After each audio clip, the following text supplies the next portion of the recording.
Hello दोस्तों, नमस्ते। मैं नीरू माथुर नई उमंग से फिर से आपके सामने। इस बार का टॉपिक हमारी संस्कृति से है। जी हाँ। संस्कृति जिससे हम जुड़े होते हैं। जैसे कि हर कोई व्यक्ति अपने अपने कल्चर, अपनी अपनी चीज़ों में जन्म लेता है।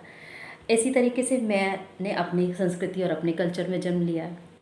मैं कहूँ कि जैसे मान लीजिए मैंने सनातन धर्म में से जन्म लिया है, तो और किसी ने हर किसी की अपनी अपनी चीज़ें बहुत अच्छी होती हैं, लेकिन मेरी बहुत अच्छी है क्योंकि मैं प्राउड फील करती हूँ अपने पे कि मैंने अपने उस जगह पे जन्म लिया है जहाँ पे जो सबसे प्राचीन है इस धरती पर।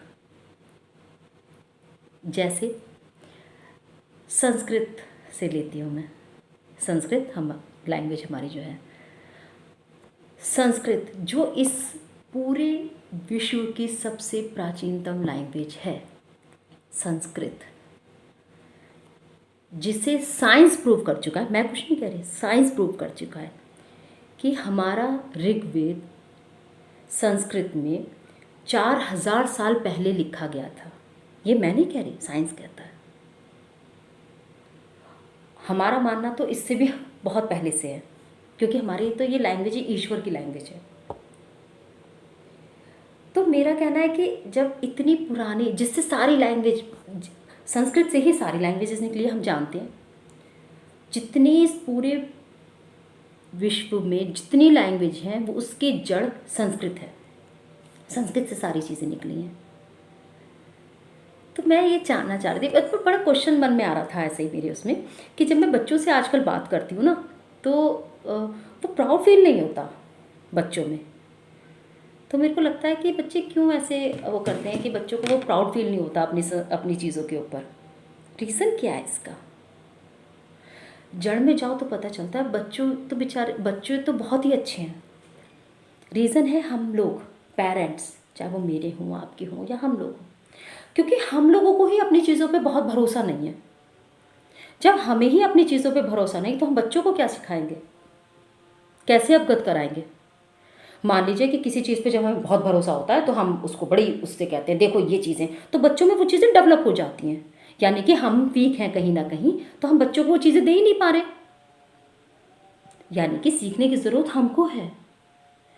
हाँ, मान लीजिए मेरे पेरेंट्स से, मान लीजिए या किसी के पेरेंट्स से बड़े में गलती हो गई, उन्होंने हमें चीज़ें नहीं दी, लेकिन हमारा क्या फ़र्ज़ है? हमारा तो फ़र्ज़ है ना कि हम अपनी चीज़ों को अब तो आगे बढ़ाएं। लेट नहीं हुआ है।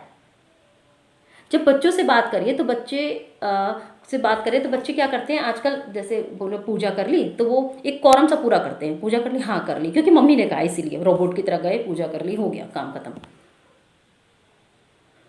वो बात नहीं आती, वो विश्वास नहीं आता क्यों करते हैं। और इसी में कोई अगर दूसरा, वो पूजा करने से शर्माते हैं कि कोई क्या कहे, और ऐसे में कोई दूसरा व्यक्ति जो इस पर नहीं बिलीव करता, वो अचानक वो कहे अरे तुम बड़ा पूजा पाठ करते, तो वो ना अपने को उसमें छिपाने की कोशिश करते हैं, बताना नहीं चाहते। क्यों? क्योंकि वो खुद नहीं जानते। और मैं बता दूं, आजकल के बच्चे बहुत स्मार्ट हैं। अगर उन्हें पता चल गया, अपनी चीज़ों पे भरोसा हो जाए, तो कोई माई कलाल उनको हिला नहीं सकता। अगर मैंने सपोज दैट मैंने अपने, मान लीजिए कि मैं आम के पेड़ में मैंने जन्म लिया। कोई बबूल पे लेता है, कोई किसी में, तो वो कहे देखो बबूल का कितनी जल्दी जल्दी नहीं बढ़ता है, वो कितना ईजी है ना। आम के बड़ा टाइम लगता है और कुछ साल बाद ऐसे हो जाता है। लेकिन अगर मान लीजिए आपने इसमें जन्म लिया है, तो मैं इसी के साथ ही तो अपना जीवन यापन करूँगी, एक जर्नी शुरू करूँगी और उसको अंतिम सांस तक लेके जाऊँगी।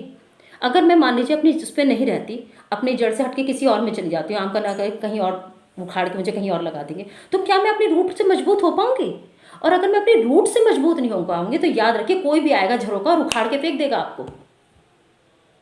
अपनी रूट से मजबूत होना बहुत ज़रूरी है, जड़ से मजबूत होना बहुत ज़रूरी है। और जड़ से आप कैसे मजबूत होंगे, आपका आत्मविश्वास कैसे जागेगा? जब आप चीज़ों को जानेंगे, पहचानेंगे, हम जानेंगे, ताकि हम जानेंगे तब हम अपने बच्चों को दे पाएंगे आगे। तो और बच्चे ये जानते हैं कि होता है, साइंटिफिक ये मानते हैं कि एक पॉजिटिव एनर्जी होती है, एक नेगेटिव एनर्जी होती है, ये होता है, वो होता है, सब जानते हैं। अगर वो उनको भरोसा चीज़ों को होगा, तभी तो कोई उन्हें हिला नहीं सकेगा, वरना तो चीज़ें धरोहर मरती चली जाएंगी, आप कहीं के नहीं रहेंगे।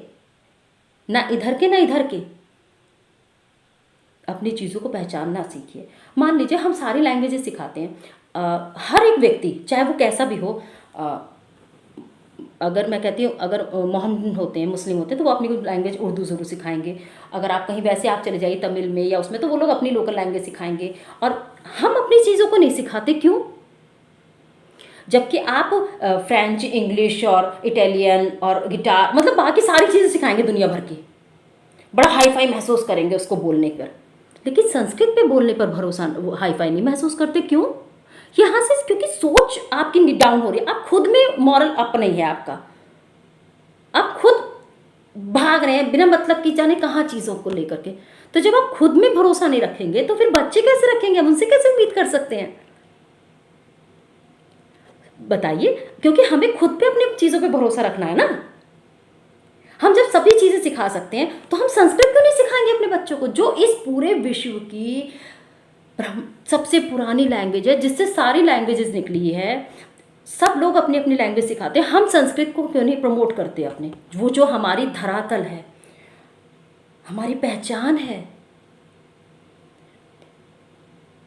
इसी को आगे ले जाते हुए, इसी की श्रृंखला को, संस्कृत की श्रृंखला को आगे ले जाते हुए मैं आगे आपसे बात करूंगी कि क्यों ये ज़रूरी है और आने वाले टाइम में इसकी क्या ज़रूरत है, क्यों ये बहुत मस्ट है सिखाना।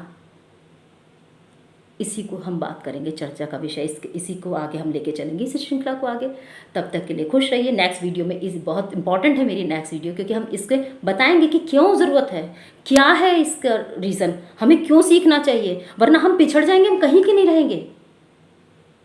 सारी चीज़ें सिखाने के साथ साथ ये नियम बना लीजिए कि हमें संस्कृत भी सिखानी है अपने बच्चों को।